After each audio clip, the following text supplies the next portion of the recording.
ನಮಸ್ಕಾರ ಪ್ರೀತಿಯ ಬಂಧುಗಳೇ, ಆಧ್ಯಾತ್ಮ ಪ್ರಪಂಚ ದ ಸ್ಪಿರಿಟ್ ಆಫ್ ಹಿಂದೂ ಚಾನಲ್ಗೆ ಸ್ವಾಗತ. ಬಂಧುಗಳೇ, ನಿಮಗೆ ನಮ್ಮ ಚಾನಲ್ನಲ್ಲಿ ಬರುವ ವಿಡಿಯೋಗಳು ಇಷ್ಟ ಆಗಿದ್ದರೆ ನಮ್ಮ ಚಾನಲನ್ನು ಸಬ್ಸ್ಕ್ರೈಬ್ ಮಾಡಿಕೊಂಡು ನಮಗೆ ಬೆಂಬಲ ನೀಡಿ. ಹಾಗೆ ಬೆಲ್ ಐಕಾನನ್ನು ಒತ್ತಿ. ಭಗವದ್ಗೀತೆ ಅಧ್ಯಾಯ 15 ಪುರುಷೋತ್ತಮ ಯೋಗ. ಈ ಅಧ್ಯಾಯ ಗೀತೆಯಲ್ಲೇ ಅತ್ಯಂತ ಚಿಕ್ಕ ಅಧ್ಯಾಯ. ಇಲ್ಲಿ ಫಲಶ್ರುತಿಯ 2 ಶ್ಲೋಕಗಳನ್ನು ಬಿಟ್ಟರೆ ಪ್ರಮೇಯ ಭಾಗವನ್ನು ಹೇಳುವ 18 ಶ್ಲೋಕಗಳಿವೆ. ಈ 18 ಶ್ಲೋಕದಲ್ಲಿ ಕೃಷ್ಣ ಇಡೀ ವಿಶ್ವದ ರಹಸ್ಯವನ್ನು ತೆರೆದಿಟ್ಟಿದ್ದಾನೆ. ಮಹಾಭಾರತ ಭಾರತೀಯ ತತ್ವಶಾಸ್ತ್ರದ ಸಾರವಾದರೆ ಭಗವದ್ಗೀತೆ ಮಹಾಭಾರತದ ಸಾರ. ಇಂತಹ ಭಗವದ್ಗೀತೆಯ ಸಾರ ಈ 15ನೇ ಅಧ್ಯಾಯ. ಈ ಅಧ್ಯಾಯವನ್ನು ಅರ್ಥ ಮಾಡಿಕೊಂಡರೆ ಇಡೀ ಗೀತೆಯನ್ನಷ್ಟೇ ಅಲ್ಲ, ಇಡೀ ಭಾರತೀಯ ತತ್ವಶಾಸ್ತ್ರವನ್ನು ಅರ್ಥ ಮಾಡಿಕೊಂಡಂತೆ. ಶಂಕರಾಚಾರ್ಯರು ಈ ಅಧ್ಯಾಯಕ್ಕೆ ವ್ಯಾಖ್ಯಾನ ಬರೆಯುತ್ತಾ ಹೇಳುತ್ತಾರೆ, ನ ಕೇವಲಂ ಗೀತಾರ್ಥ ಕಿಂತು ಸರ್ವೋಪಿ ಶಾಸ್ತ್ರಾರ್ಥ ಅತ್ರ ಪರ್ಯವಸಿತ ಎಂದು.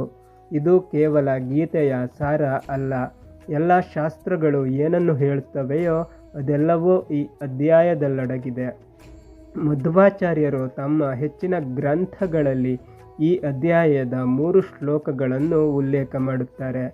ಏಕೆಂದರೆ ಈ ಶ್ಲೋಕಗಳಲ್ಲೇ ಆಚಾರ್ಯರ ಎಲ್ಲ ಸಿದ್ಧಾಂತದ ಸಾರ ಅಡಗಿದೆ. ಹಿಂದಿನ ಕಾಲದಲ್ಲಿ ಒಂದು ಸಂಪ್ರದಾಯವಿತ್ತು. ಊಟಕ್ಕೆ ಕುಳಿತಾಗ ಊಟ ಪ್ರಾರಂಭಿಸುವ ಪೂರ್ವದಲ್ಲಿ ಈ ಅಧ್ಯಾಯದ ಶ್ಲೋಕವನ್ನು ಹೇಳಿ ಆಮೇಲೆ ಊಟ ಮಾಡುವುದು.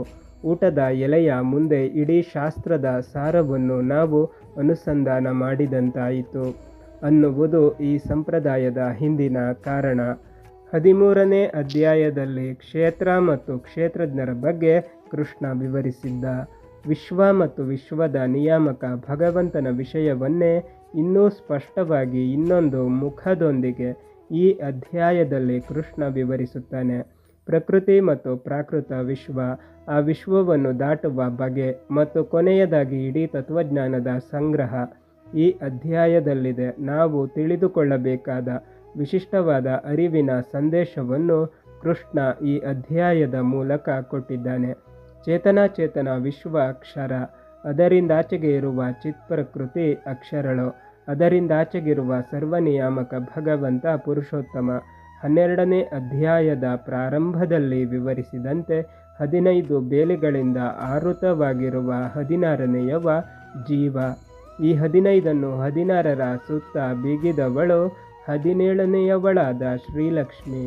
ಈ ಬೇಲೆಯಿಂದ ಬಿಡಿಸಿ ನಮಗೆ ಮೋಕ್ಷ ಕೊಡತಕ್ಕವನು 18ನೇಯವನಾದ ಪುರುಷೋತ್ತಮ.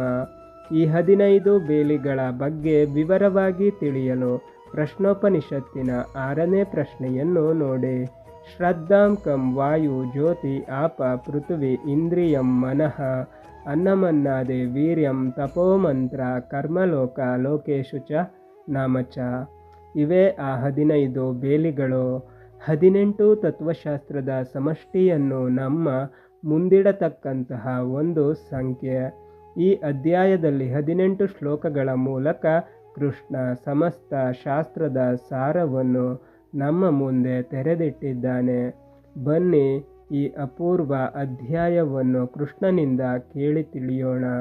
ಬಂಧುಗಳೇ, ಭಗವದ್ಗೀತೆ ಮುಂದುವರಿಯುತ್ತದೆ. ಅಲ್ಲಿಯ ತನಕ ನಮ್ಮ ಚಾನಲನ್ನು ನೋಡ್ತಾ ಇರಿ.